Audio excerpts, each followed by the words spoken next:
Uh, Greetings, everyone. Kalisperasis. I hope you're all rugged up behind the comfort of your screens and following this presentation. This will actually be the new normal in the short term. Our seminars will be totally on for at least another month. I know that many of us were sort of also disappointed with the cancellation of the Basins Songs of Freedom concert of the weekend due to unforeseen developments. There have been attempts to reschedule the concert, but it looks highly unlikely now that the lockdown has been extended. Also, just a reminder regarding some upcoming seminars. Next Thursday, we have Professor Michael Hersfeld, a well-known American anthropologist who made his mark doing field research in Crete in Crete's mountainous villages, will be delivering a seminar on Greek village life and the 1821 revolution. Professor Hersfeld was made an honorary Greek citizen for his to Greek studies. It's been a recent development. Furthermore, we have a special seminar. Some fellow by the name of Nick Dallas will be giving a seminar on climate change, where Professor Alan Finkel's Getting to Zero Emissions report will be demystified.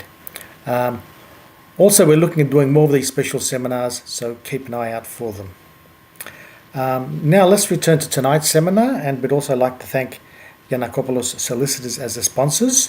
Tonight's seminar, Hydra and the Flame of the Revolution by Alexander Billinis, who describes themselves as a Hydriot American, not even a Greek American, but a Hydriot American. I can't believe the localism amongst Greeks sometimes. Θα μας φάει ο τοπικισμός, παιδιά. Seriously now, our heartfelt thanks to Alexander for participating in the community seminar series. It is now 5 a.m. in South Carolina, on the other side of the globe, on the Atlantic Ocean. So we appreciate Alexander's devotion to participate in this seminar series.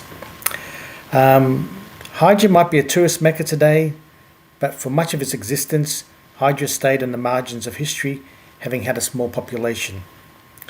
Things changed in 1460 when Arvanites, Albanian-speaking Orthodox subjects of the Ottoman Empire, began settling on the island as refugees from the Peloponnese due to conflicts in the region between the Venetians and the Ottomans. They've been credited as having created the modern town port of Hydra. As Ottoman Hydra started to develop its maritime industry and capacity, the real turning point came in 1774 with the Russo-Ottoman Treaty of Küçükçekmece, where Russia gained from the Ottoman Empire the right to protect the empire's Orthodox Christians and subjects. The religious protection had a commercial corollary. The Hydriots began to sail under the Russian flag. The treaty also provided for free passage between the Aegean and the Black Sea. Hydra entered its commercial era. Hydriot vessels carried goods between southern Russia in the east and the Italian ports of Ancona and Livorno in the west. From 1785 onwards, Hydriot shippers began to engage in commerce, not just transport. Its inhabitants and merchant families accumulated wealth in the coming decades, which allows them to play a pivotal role in the War of Independence. But I won't give the rest of the story away. That's why we have Alexander here tonight. A few words about our speaker tonight. A man of many talents who has tried his hand at many things. I would best describe him as an anisicho pneuma. He's a dual US and Greek citizen, as well as a licensed attorney with a former career in law, real estate management, and international banking. He has lived and worked in Greece, the UK, and Serbia, as well as shorter works in Germany and Chile. Presently, Alexander is an instructor at Clemson University in South Carolina, where he teaches science and technology and society, and is also a graduate student in the history department. He's also a lecturer on Greek, Balkan, and Byzantine subjects in Greece, Serbia, and throughout the United States. A prolific writer, his articles have appeared in numerous publications, including our local Neos Cosmos. Furthermore, he's published 2 books, Hidden Mosaics and Aegean Tale, and The Eagle Has Two Faces, A Journey Through Byzantine Europe. Living in the diaspora with a Serbian partner, he considers himself both an insider and an outsider to the Balkan region. I'm sure we're in for a fascinating presentation. And let me just add, when we get to the end of the presentation, feel free to submit your questions, irrespective of which platform you're using, Facebook, Zoom, or YouTube. We will be picking those questions up. Alex, Kalimera, the floor is yours. I pass on the baton to you. Και καλησπέρα και σε εσάς στη Μελβούρνη. Μεγάλη μου χαρά να συμμετέχω μέσω διαδίκτυο σε αυτή τη διάλεξη. It's a great honor and pleasure to be speaking to you digitally to our friends in Melbourne. I believe that those of us who are Greeks in the diaspora have a great opportunity and a duty to talk to each other this way rather than talking to each other solely through Greece. I think that one of the lessons that we can take from the merchant shipping ethos or the commercial ethos that we're going to be talking about today is that Greeks around the world in the diaspora need to communicate with one another as much as possible. And opportunities like this, where a Greek American gets to speak to Australian Americans and vice versa, is something that I applaud the Greek Center for fostering, and we need to do much more of it, particularly since now we're celebrating the bicentennial of our reemergence as an independent state. We need to remember that the diaspora was front and center 200 years ago, and we need to be front and center today. I'd also like to extend a hello to some of my Greek Australian friends, Konstantinos Kalimnios, Lou Boujas, Jorge Sotirios, Fotis Kapatopoulos, Petros Kosmopoulos, and my cousin Panayotis Tsegas. While I'm very proud to be a Hydriot American, I'm also a Batikoti American, I'm also a Patrinos American, I'm a Greek American. And very proud of all of the regional elements that make up my Greek story and make up the Greek story. And of course, as we know, Greece extends beyond the borders of Greece, but that's for another topic. It's a singular honor for me to talk about my ancestral island, Hydra, and its pivotal role in the revolution. Now, if my digital capabilities won't fail me, I will switch to my presentation. Can everyone see the presentation? Okay, good. So the first picture that we see here is from the local publication Iphonitis Hydras, the voice of Hydra, and it is from Hydra Citadel, which crowns the picturesque port of Hydra. This is a statue of one of our greatest admirals, Andreas Miaoulis, looking out into the town of Hydra. For Greek Americans and Greek Australians returning to Greece, particularly in this revolutionary year, it is an opportunity to see one of the key sites of the revolution basically looking pretty much the same as it did 200 years ago, because Hydra has been spared the renovation and concrete that we often see at so many sites in Greece, because the town of Hydra has to conform with architectural norms, which basically date from 100 plus years ago. So it's an opportunity, if you forget the noise of the bars, to see how life was lived at the time of the revolution. So let's talk a bit about the Hydriots. Well, the Hydriots were not natural revolutionaries. In 1770, the Hydriots stayed out of the failed Orloff revolt. They were very cautious about rocking the boat either from the Ottoman side or previously from the Venetian side. I would characterize the Hydriots as people who were able to navigate not just commerce, but also politics quite effectively. As Nick rightfully said, and I appreciate his kind introduction, the Hydriots, because of the Treaty of Kuchuk-Kanarji in 1774, they had the right to fly the Russian flag, and because of their growing financial and maritime strength, they also had basic internal autonomy from the Turks. They governed themselves. Turks had not settled on the island, and they were some of the world's best mariners. And as the 1700s gave way to the 1800s, they became increasingly wealthy. So this combination of factors built in a certain degree of conservatism into the Hydriot ethos. The other thing is Hydra also suffered in 1793 a debilitating plague which carried off a good portion of its population.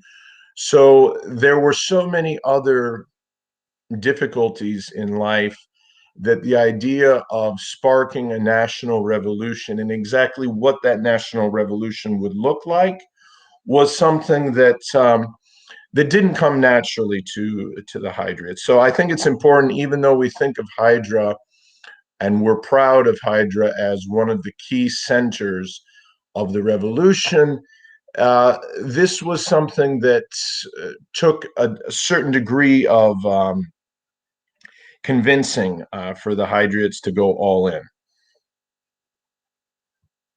Well, just a quick comment about history. Again, Nick's introduction, I think, was quite a good one.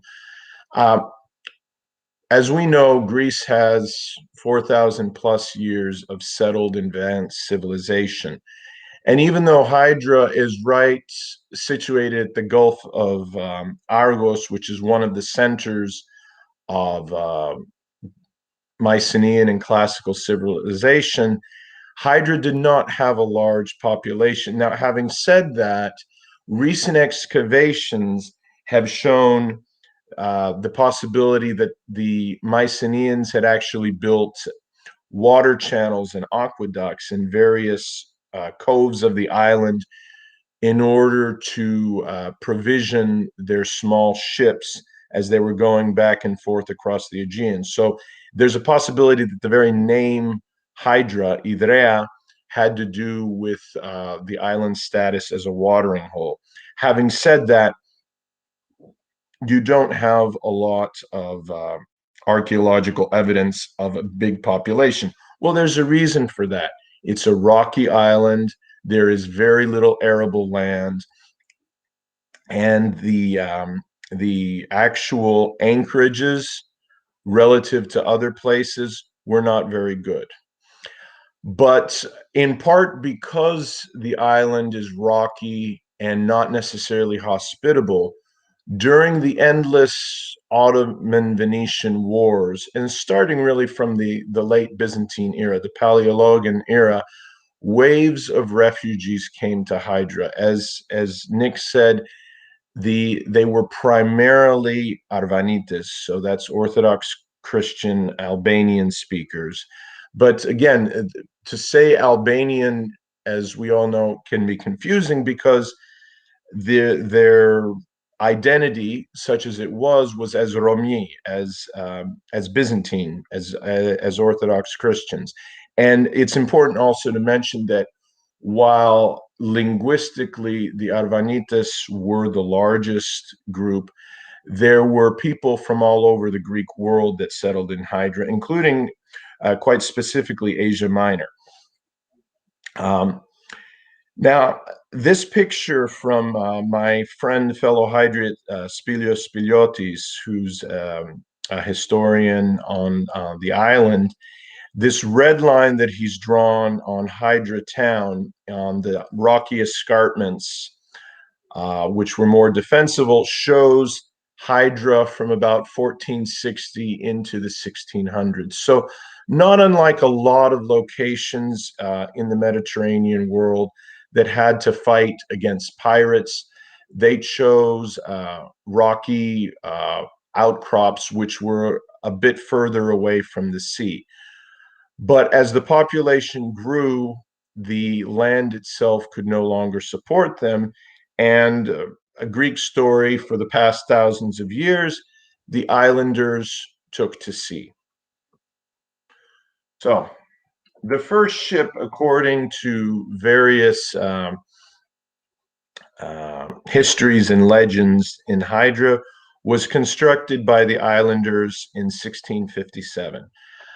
This is said to be a rather unwieldy and unseaworthy ship. And because of the primitiveness of both their materials and available supplies, apparently even the halyards were done by vines. In other words, the ropes and for the ships were actually plaited wine vines. Now, this may be as we would say back in the Greek army, radio arvila. But the legend has also been kept in most of the Hydriot histories, including the seminal history of Hydra in 3 tomes by Lignos. So most sources point to the beginning of Hydra's maritime story in 1657. Okay. Well, within about 100 years of that, the Hydriots were all over the Mediterranean and Black Seas. First with ships of 50, 60 tons, and then larger ships, 100, 150, 200 tons. I think it's very important to emphasize that in this period prior to, say, 1800, Hydriot shipping, like for most of the Aegean islands, was about as local a supply chain as you could get. Local wood, local shipwrights, local crews. The shipbuilding skill in the Aegean is something that died out only recently. This picture is obviously not from the Revolutionary era, but is a Hydriot shipwright, probably from the early 1900s, building a kaiki in a wood shop in Xylorio. And I remember when I was a child and we would go every summer to Hydra, I would see these ships being built in Xyloria. So the skill has been passed on over centuries. Unfortunately, it now looks like it's dying out, which is a skill that I think speaks directly to our history, and not just our more recent history, but a history of thousands of years of Greeks building ships. So, perhaps that's a subject for another seminar, how to save this. But the Hydriots, basically the entire operations were from the ground up. And the Hydriots were, like most Greek shippers, even to the present day, they were bulk shippers. They were shipping bulk commodities, wheat from various parts of the Ottoman Empire, particularly into Italy and France and Spain. And that remained, particularly as the Ukrainian steppe got put under the plow by the Russians. Greek shippers and Greek merchants basically carried the wheat of southern Russia into Mediterranean Europe. The Russians basically subcontracted their export of wheat to Greek shippers. And at that time, it was primarily the shippers of Hydra, Spetses, and Psara. I think it's very important to remember, though, that the Hydriots were not just self-taught. These were not autodidacts. These were people who believed in investing in technocracy. The world's first merchant marine academy was founded officially in 1749 on the island. That academy runs to the present day. Now, by 1815, this diminutive island, which is about 22 miles long and at its widest 3 miles wide, and about 1,000 feet with a mountain spine of about 1,000 feet high, running the entire length of the island. This tiny island had 20,000 inhabitants, and half directly involved in maritime operations. Now, just to give you an idea, Hydra today has about 2,000 inhabitants. So, in an era before electricity, before plumbing, this island had 10 times the population, and half of that population was directly involved in maritime operations. Okay, so what's the secret of Hydra's success? Well, it's the sailor in lithograph. Often enough, Hydriot men, at that time very much boys, would be at sea from the age of 7 years old. So you had deckhands that were children, and they were basically raised at sea. At this time, the Revolutionary era, every Hydriot sailor was essentially a shareholder in the maritime venture.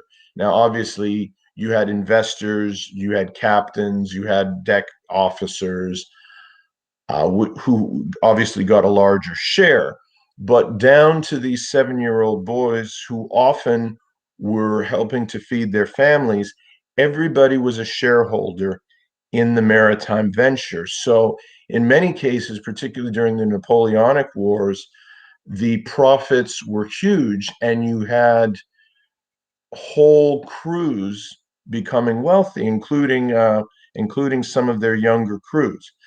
The Hydriots were obviously very skilled in piloting and shipbuilding. An anecdote from one of the best primary sources in English on the Greek Revolution by the American Philhellene Samuel Gridley Howe, which the name of the book is An Historical Sketch of the Greek Revolution, emphasized the ability of the Greek sailor to also be a shipwright, and referred to the ability to build swift and seaworthy ships with the crudest of tools.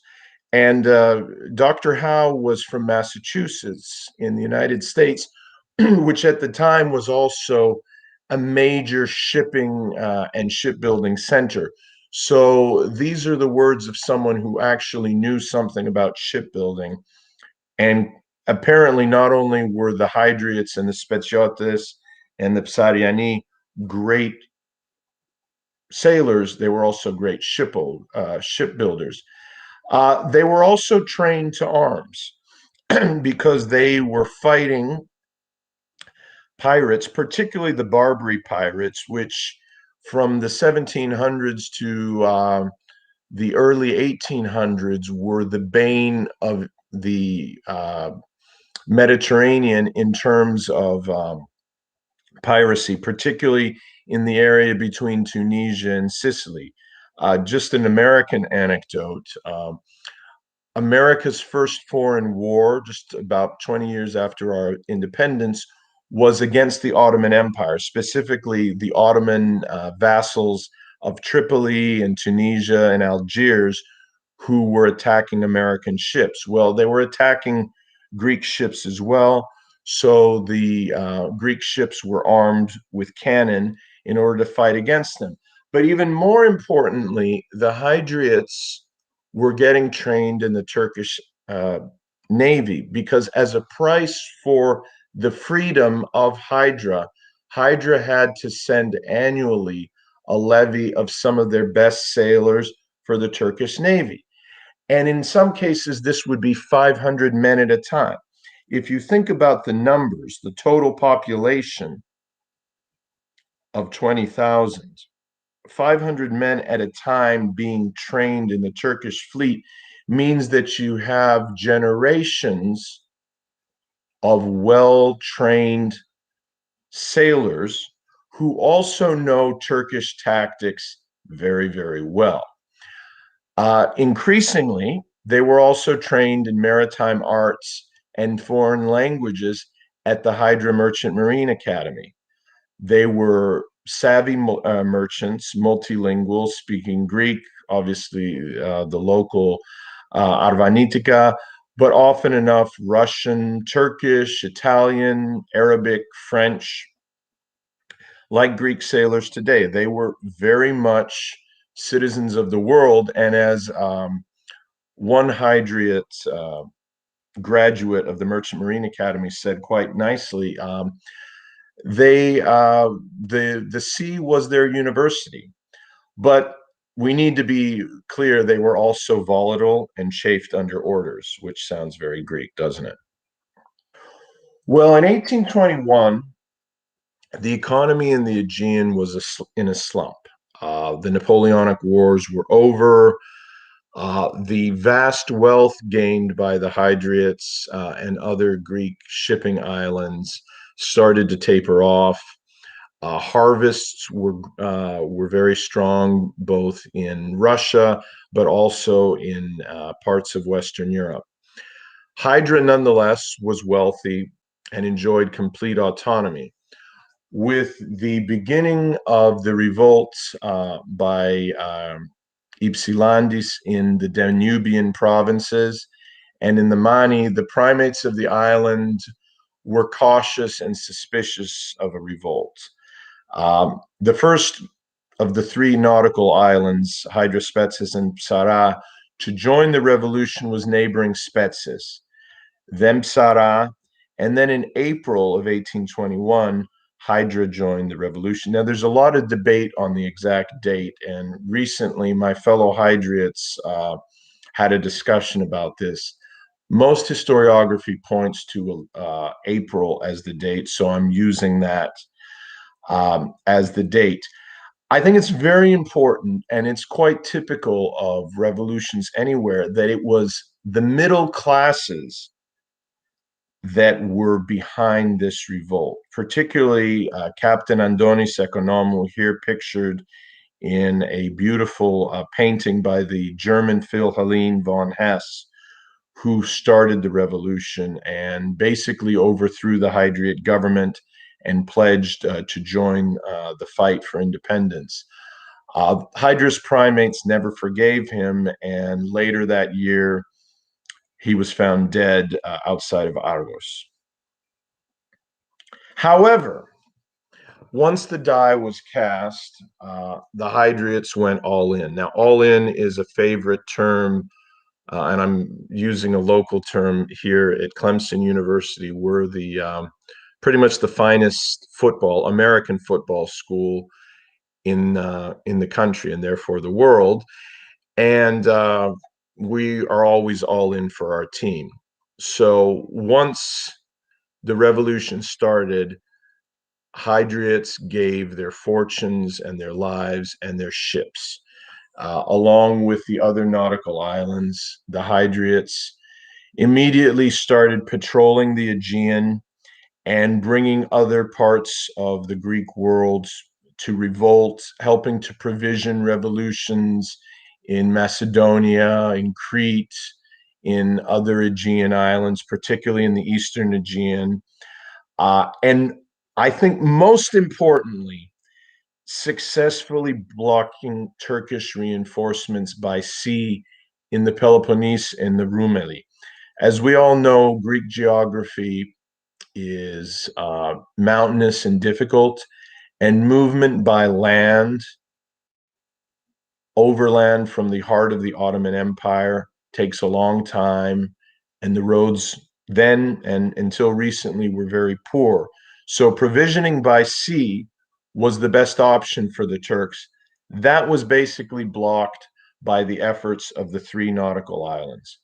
This is a painting, again by von Hess, of Admiral Miaoulis, who we'll talk about a little bit further, because in many ways, both affirmatively and negatively, he exemplifies the Hydriot ethos. And here we also have the Hydriot flag, which is also behind me. It is much prized in our family.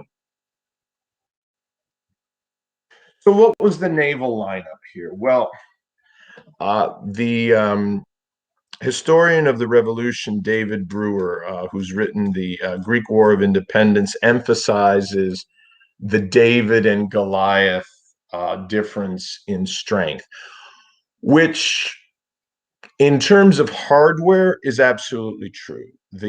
While the Turkish Navy, the Ottoman Navy would not have been a match for the British or the French Navy, uh, it nonetheless contained ships designed for naval warfare, including over 20 ships of the line with 100 cannon apiece and dozens of frigates that had 50 to 80 cannon. Now, what about the Greek lineup? About 250 ships of all types. No ship has more than 20 cannon. Here's a painting of the Hydriot brig Ares, built in 1807. And you'll see that they have, 8 gun ports on one side. So for symmetry's sake, that means that this ship had 16 cannon.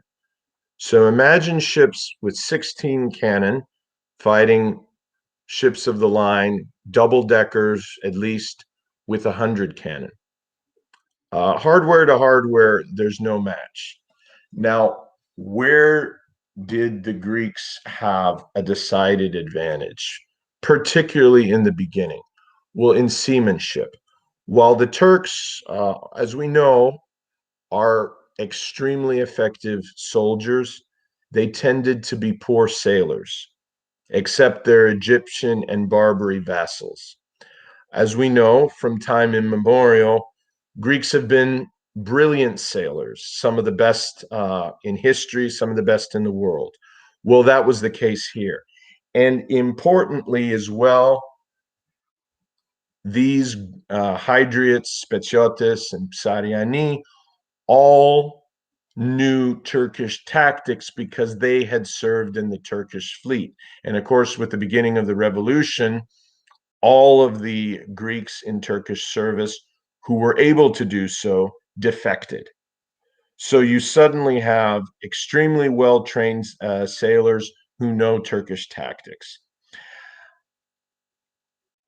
In addition to that, the Greeks made exceptionally good use of fire ships. Now, fire ships were already obsolete in most of the world, but used against less trained sailors, the fire ships were an extremely effective weapon. So let's talk about the fire ships.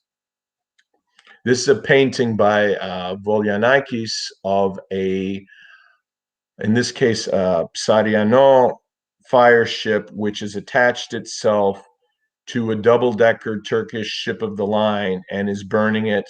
And the Greek sailors are rowing away in a small rowboat. A lot of the older merchant ships that didn't have cannon, that might have been less seaworthy, were repurposed as fire ships. It would be a ship where hatches were cut in order to allow the best ventilation, and they were filled usually more with tar and pitch because it was less dear than gunpowder, but also gunpowder. Um, the yard arms were all designed to attach themselves in any way possible to the Turkish ships. They were crewed by the best and strongest sailors. They had an escape boat along with them that they would row away. And I need to emphasize that the power of the fire ships was as much psychological as actual, because typically a fire ship nearing a Turkish ship would cause absolute havoc with the Turks, because a lot of the Turkish sailors were press-ganged soldiers or Turkish civilians who were not trained to the sea, were not able to swim. So they were absolutely terrified of fire ships.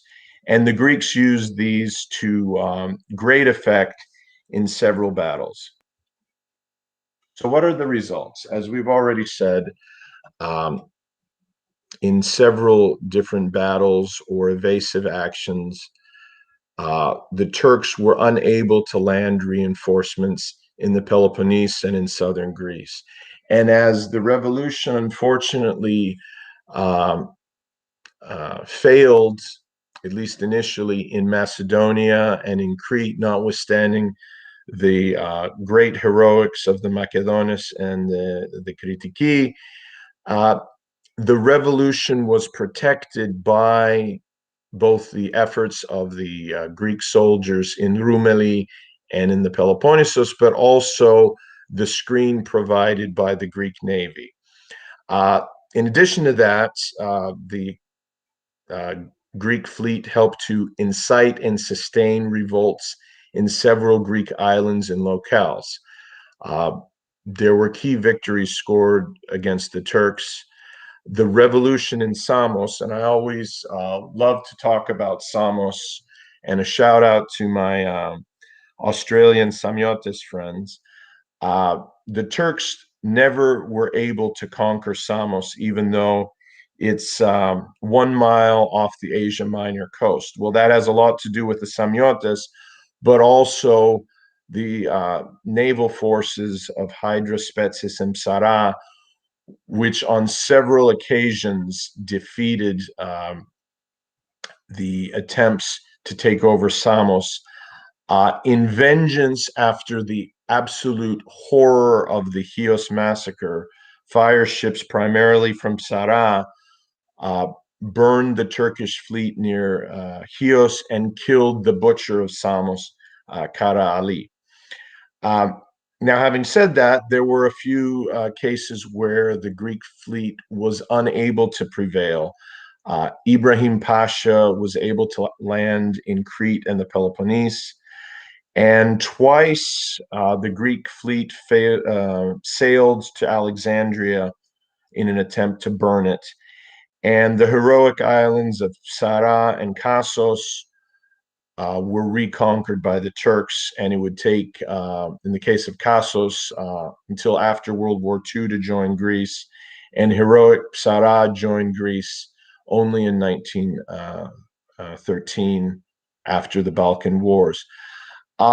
As we know well, and we need to learn more about because it's instructive, there was plenty of infighting with other Greek regions, which was the bane of the revolution. And the Hydriots were up to their necks in the various civil wars and intrigues.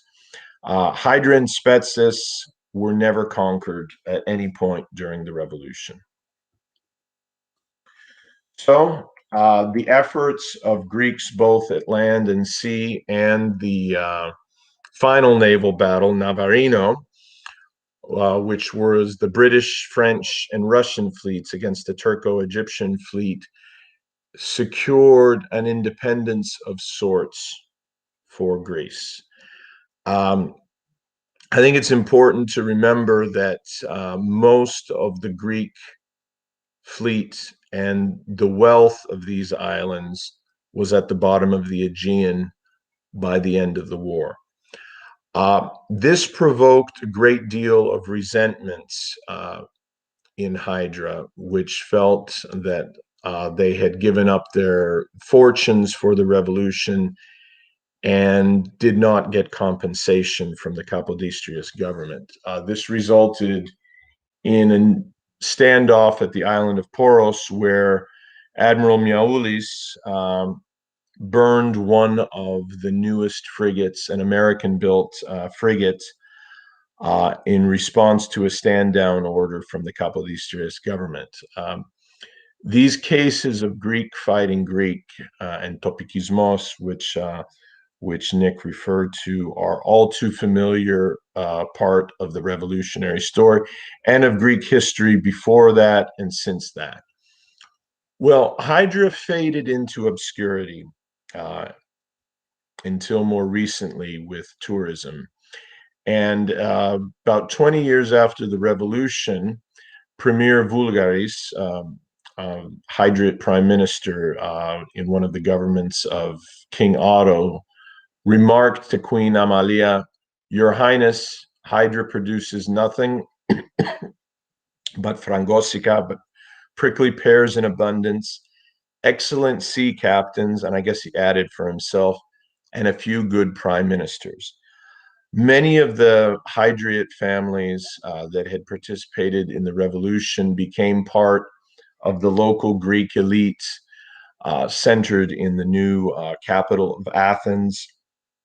As we know, shipping remained important for Greece, but now other islands like Chios and Andros and Syros and Kefalonia became the center of Greek shipping, and Hydra lost its place at the pinnacle.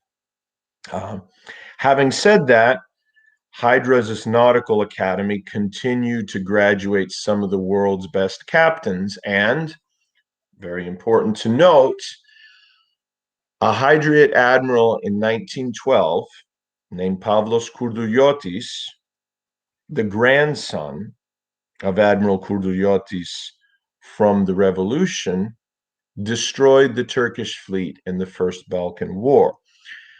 Recalling the Arvanitika spoken by his grandfather, it is said that in the Battle of Eli, when the battleship Averov, which I think it's important to remember was financed by Greeks in Egypt, by Greeks abroad. So remember, diaspora Greeks, when the order to fire was given, rather than using the Greek word pir, he used the Albanian word vas.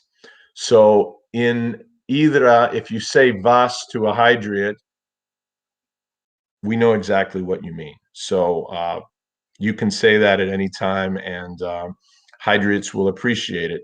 So the Hydriots remained loyal in service to the Greek flag and to their Hydriot flag, and this ethos of serving the country remained, but the wealth of Hydra dissipated until more recent era when Hydra became well known by celebrities and artists. And of course, the unspoiled nature of the island has made it one of the most attractive Greek destinations. So as the lockdown at some point, and I know Nick was talking about you're going back into lockdown, hopefully as we emerge from the digital world and go back to the world of tactile travel, I encourage all of you to stop at Hydra and to see one of the key sites of the revolution in an environment that really does recall the revolution. Okay, here I'd like to add a few dedications. This distinguished gentleman is my late father on Hydra's waterfront, John Alexander Billinis.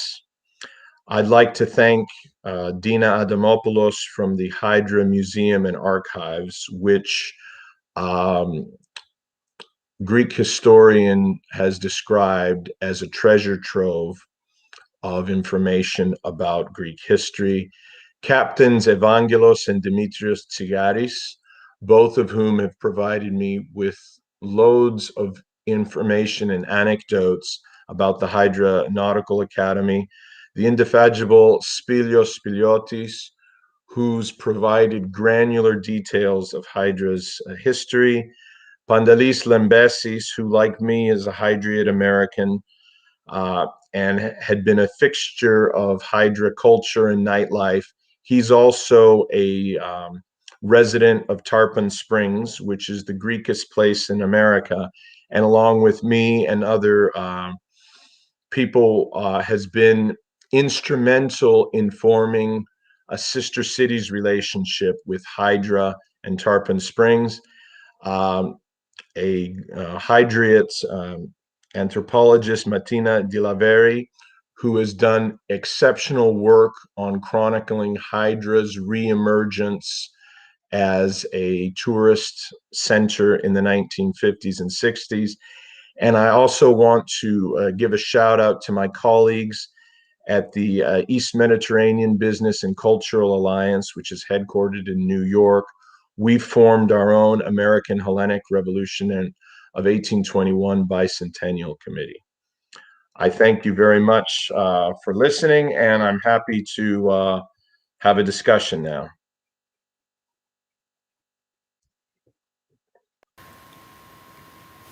Costa, okay.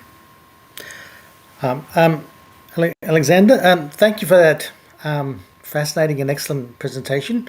We all learnt a lot, and I'm sure you've convinced most of us to put Hydra on one of our destinations when we return to Greece, and hopefully sooner than later.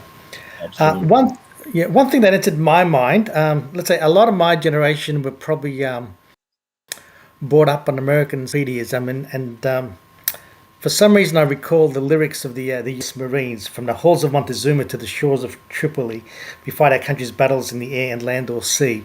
Now, it wasn't the Tripoli of Gaddafi that those lyrics were referring to, so I never knew the reasons. The reason I always thought of what were American Marines doing in Tripoli in the sort of 19th century. So I think you've sort of answered my question there. So Nick, can I make a comment on that? Because that's actually very important. When the Marines landed at Derna, there were Greek soldiers fighting with them. And one of my colleagues in the history department is an ex-Marine and did a paper on the U.S. Marines. And he talked about the first battle overseas of the Marines was at Derna. And then he looks over at me and he goes, "And yes, Alex, there were Greeks there." So I appreciate your point. The story of the Greeks and the U.S. Marines and the U.S. Navy and the Greeks started before Greece. So I appreciate you mentioning that, but it's actually deeper than you thought, and I thought it made sense to mention that. No, that's good. Okay, we do have a few questions from our followers. One from Jonathan Solace. You mentioned the decline of shipbuilding skills in Hydra. Will this indirectly impact on the Naval Academy activities in future? Okay, great question. No, the shipbuilding skills are basically working with building wooden ships. The Naval Academy is much more about navigation and piloting and maritime skills. Now, that's a great point because back, 150, 200 years ago, those skills were probably in tandem, but no, the woodworking skills of Aegean Islanders in building Kaikia is it's not related to the Merchant Marine Academy. It's simply an important skill that I would hate to see disappear because Greeks have been doing this for about 4,000 years. Yeah, so the emphasis of the Marine Academy is more on sailing skills rather than shipbuilding skills, I Correct. suppose. Yeah. Okay. We have a question here from Yannick Cartledge, who going forward a few months will be giving a seminar on sort of HEOS, so you might want to, the HEOS Massacre, you might want to tune into that one, Alex. But Good. His question is, could you give a brief snapshot of relations and connections with the other islands in the 18th and 19th century, especially their connections with similar shipping and mercantile communities such as Chios, Crete, Syros, and the Ionian Islands, Samos, etc.? Okay, great. That's a fantastic question. What we do know is that Hydriot ships and Psariot ships carried a lot of Chios's exports because remember, Chios was always a wealthy island and produced cotton, grain, of course, the mastic that is highly prized. So there was a lot of commercial interaction between Hydra and Chios. In addition to that, as the Hydriot fleet grew, the outside investors, and again, outside, tropos to legin, it's One of the most important sources of outside investment in shipping was from Chios. So there was a strong relationship between Hydra and Chios. Now, I don't know about Hydra's relations with Samos, except for a pivotal role played by the Hydriot fleet in protecting Samos's successful revolution. In terms of places like Syros, Syros really rose to prominence in the aftermath of Greek independence. And a lot of Syros's strength was by Hiot refugees who moved to Syros and Asia Minor refugees who moved, or refugees or investors who moved to Syros. So Hydra, this was kind of in the post-Hydra era. I'm actually working on a thesis about the Greek merchant marine, and I talk about the post-revolutionary era as the post-Hydra era. Now, in terms of relations between the three main fighting islands, Hydra and Spetses had quite close relations because they're next door to each other. Um, they basically have common origins. I mean, most Spetsiotes and Hydrei were descendants of Arvanites refugees from the Peloponnesus. So even though Hydriots and Spetsiotes quarreled all the time uh, in proper Greek fashion, uh, there was a great deal more coordination between Hydra and Spetses than with Hydra and Spetses and Psara. Psara, as we know, was on the other side of the Aegean and was hideously exposed to Turkish revenge. And the Turks conquered the island.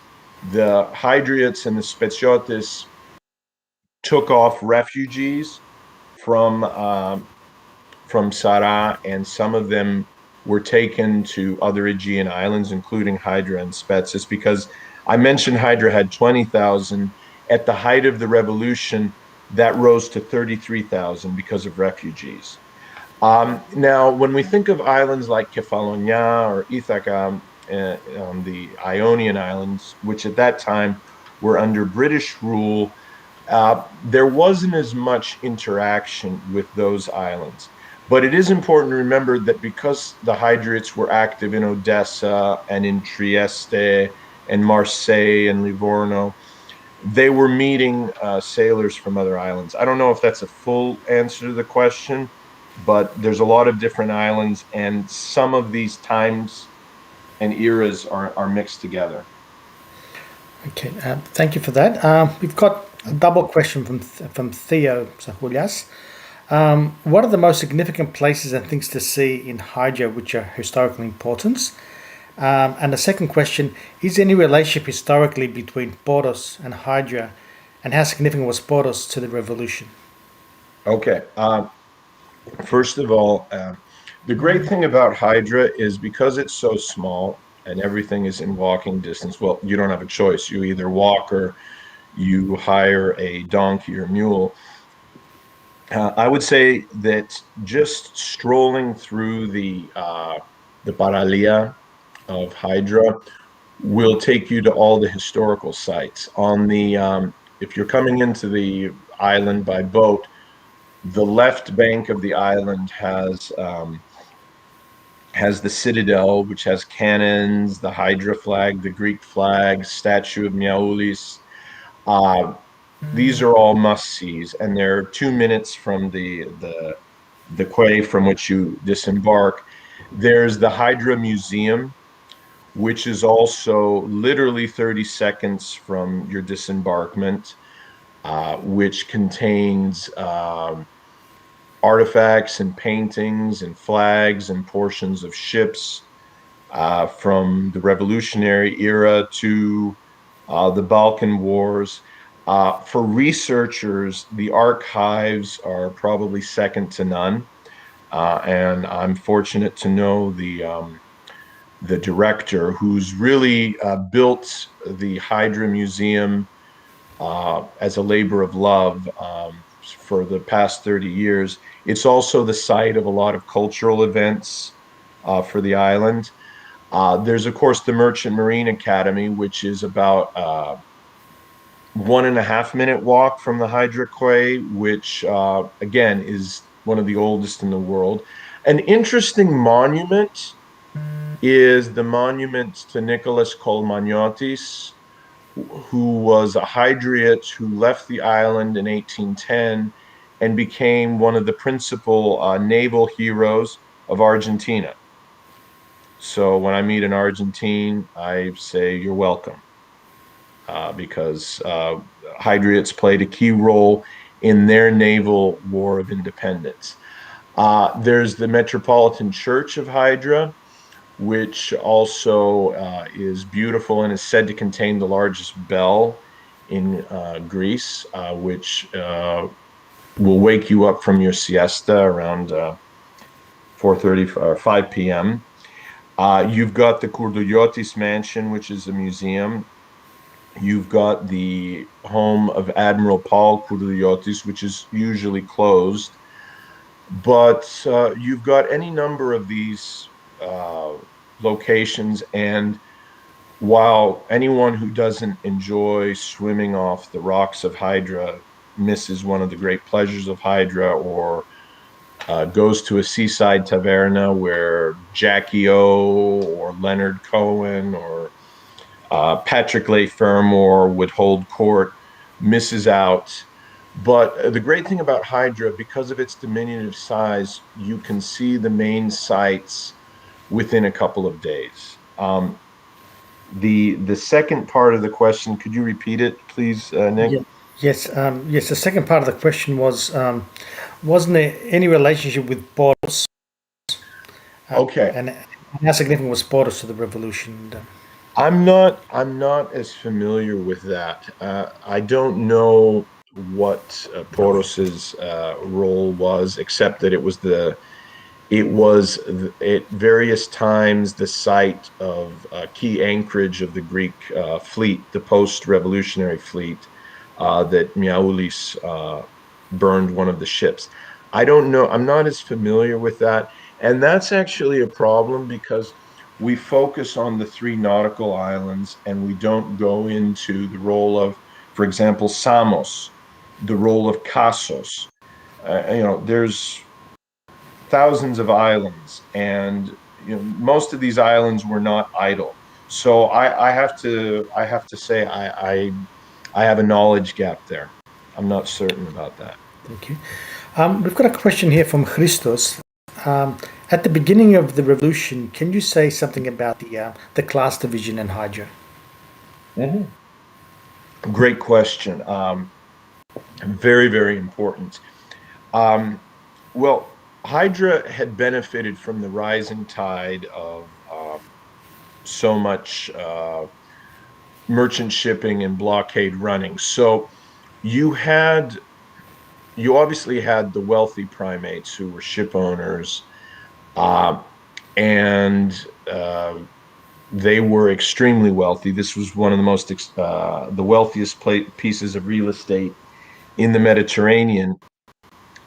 But you had, as I said, basically the entire male population working at sea. You obviously had poor deckhands. You had widows and orphans because life at sea was hard. So you had a major attrition rate. So you did have lots of poorer people. And because Hydra was so wealthy, you had lots of immigrants coming in. So there was a pretty sharp division from the super wealthy and the middle class. But because the entire island was focused on maritime activities, you didn't have let's say, to use a more 20th century term, as much of a proletariat as you had the wealthy and the middle classes. And it was really the middle classes that pushed the revolution forward and made it happen. Now, post revolution, you then had a return to poverty, and even some of the prominent families that didn't get connected into the patronage machine that is modern Greece, a lot of them retreated into poverty, and the sea became the only means of making money until the advent of tourism. And that meant that generations of Hydriots, like my late father and grandfather, all took to the sea. So I hope that's an answer to the question. Okay. And just following up on that, let's say before the revolution, Hydriots, did they participate in acts of piracy? Were they in the game as well? Absolutely. Absolutely. There was no question about it. And something I forgot to mention in the presentation, and I apologize for this, but it's worth mentioning now. Admiral Miaoulis had once been captured by the British off the coast of Cadiz for blockade running, which, according to the British law, was piracy. And he was brought before Admiral Nelson. And Admiral Nelson looks at this bedraggled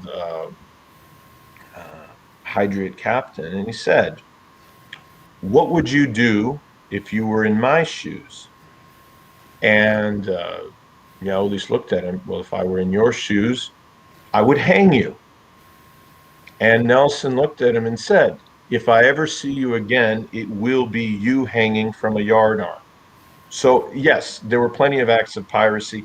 And by the way, according to the Hydra archives and Neos Cosmos, one of the first Greeks to Australia was a Hydriot convict that I think was taken somewhere near Malta, put in irons, and shipped to Australia. So you're welcome. So one of the first of the wonderful and huge Greek Australian communities was one of our guys. So absolutely, and the line was very fine. And by the way, even during the revolution, there were clashes between the Hydriots and various foreign navies, including the American Navy, because of acts of piracy. Because all the major navies had a presence in order to protect their commerce. So no question they were involved in piracy. Okay.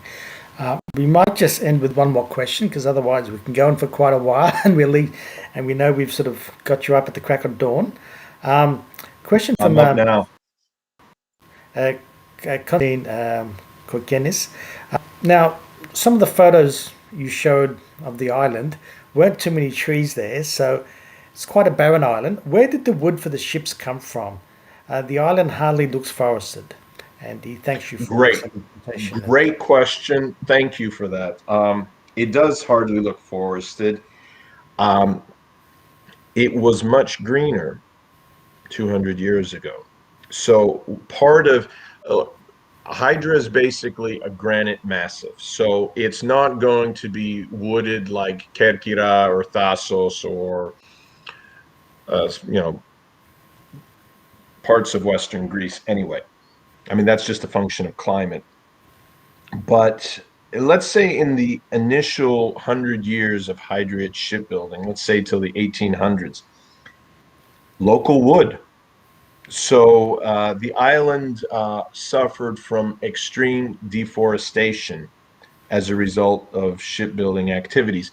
Now, as time went on and the island grew wealthier, they were obviously sourcing wood from all over the place. But part of the reason Hydra is barren is precisely for that reason. And by the way, if you go to the backside of the island, there's a lot more wood. And of course, what deforestation has not destroyed, the Greek summer penchant for wildfires has destroyed. So, you know, the you know, man's ability to destroy nature, as unfortunately you know well in Australia with the horrific fires that you suffered. Was it now 2 years ago? Man's ability to destroy is great, but deforestation, at least initially, was very much part of the shipbuilding activity.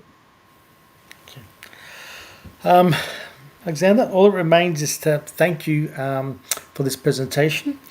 Unfortunately, you're not in Melbourne where we could take you out for a glass of wine. But hopefully we'll see you in Australia one day, and we definitely would like to have you back. And excellent presentation, and thank you, Nick. All your best with your research and your studies, and Well, thank you, Nick. It's a great honor to be speaking to you. Greek Australia is very much in my heart, and I'll take you up on that dinner and drink some point in Melbourne, or perhaps here in the U.S., or let's just meet in Hydra. That seems where all of us from the diaspora end up meeting. So please enjoy your evening, and thank you so much for this honor. It's a very good compromise solution. Okay. Thank you once again. Thank you everyone for tuning in, and hope to see you next Thursday as well, and also this Monday seminar too. Bye, everyone. Take care.